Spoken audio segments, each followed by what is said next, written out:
Hey everyone, this is Andy from Gizchina, and today we're looking at a new phone from a new Chinese phone brand. As you can see, it's DingDing technology, and this phone is the SK3 Pro. Now, if you cast your mind back a few days, you may have noticed a post on Gizchina about the DingDing SK3 and the specifications of the phone that showed up to 4GB of RAM.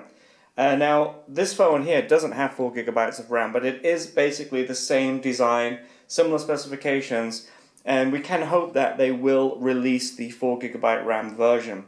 As it stands, the SK3 Pro in this version here is a low-end phone with a MT6582 processor, 5.5-inch 720 display. So as you can see, it comes in a black box. We've got a few details on the back. Nothing so special about the packaging. Inside, we have the phone itself. As you can see, we've got a few major details of the phone on the protective screen cover. We'll take a look at that in a moment. Let's take the phone out. Underneath here, inside the box, we also have a few accessories in here. We've got an SK3 instruction manual. Let's pull this out. We've got the standard USB charger in a box labeled the charger. And then this is an EU adapter on here, so this will plug directly into EU plug sockets, USB in the side. And we've also got the micro USB cable, and it's a flat USB cable similar to the one that OnePlus started giving out with the OnePlus One last year. Alright, so this is the DingDing SK3 Pro. The main features of the phone are a 5.5-inch HD display, so this is 1280 by 720 display. As I already mentioned, it's a quad-core MT6582 processor. Now, this isn't a 4G phone; it's a 3G WCDMA 2G phone. So no LTE on this, and no 64-bit processor. But for a low-end phone, an entry-level phone, and one that looks quite good, the quad-core MT6582 is still pretty good. We've got air gestures. We've got Hot Knot, which is basically MediaTek's version of NFC. Heart rate monitor and eye monitoring. So this should scroll down as you read a message or look down a page on the internet. Okay, as you can see, the design of the phone with the power off, we've got these really narrow bezels. We've got a gold chin across the bottom. And you know, if you're looking at this phone and thinking it looks a little bit similar, I'll turn it over and perhaps that will explain what phone you're thinking of.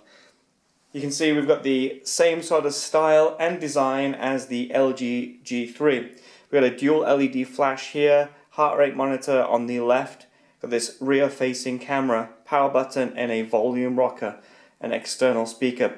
So we've got this gold finished LG G3 lookalike. It feels extremely comfortable. I mean, although it is a highly detailed replica, should I say, of the LG G3, it is a very, very comfortable phone, and for a budget device, it seems extremely well made too. Looking around the phone, as I already mentioned, we've got these narrow bezels, we've got this gold finish. You can see you can remove the rear panel, and I'll do that in a moment to show you what's on the inside. In the top, we've got microphones up there. We've got a 3.5mm headphone jack and USB in the base, and as you would have noticed, there are no buttons on either side because everything is on the back. And actually, it's quite a nice design to have buttons on the back. I mean, that's where your finger is sitting, so it's easy reach, regardless of left or right-handed use. Okay, let's just take the battery cover off. Okay, so if we just remove the battery cover, you can see we've got space for a SIM card here and a micro SD card there. I'm just going to lift this up a moment. Yeah, it looks like we've got room for dual SIM and a micro SD card. These are the SIMs, sorry, and there's also space for a micro SD card here. If we just take the battery out, this has got a small bit of tape on it that will need removing so we can turn it on. The battery is a 2500 mAh battery. Now that might not be that huge compared to some of the batteries that we're seeing on some phones, but considering it's only got a quad-core MT6582 chipset and a HD display, this should be more than enough. So I'll just pull this little label off and I'll pop that in there. Few other details we can see, it's got a single speaker, and we've got these antennas here for Bluetooth, Wi-Fi, GPS, and obviously 3G WCDMA. No NFC on here, but as I already mentioned, it does have Hot Knot built in. Okay, so if I just snap the rear cover back into place, Pressing this middle button should turn the phone on, so I'll hold that down. There we go. DingDing Technology logo lights up.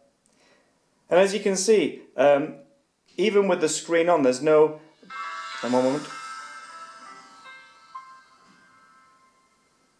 Okay, so as you can see, even with the screen on, there's no black border around the screen. Obviously, we've got this black border that was visible with the screen off. But DingDing haven't been cheeky and added, that extra little bit of bezel around the screen.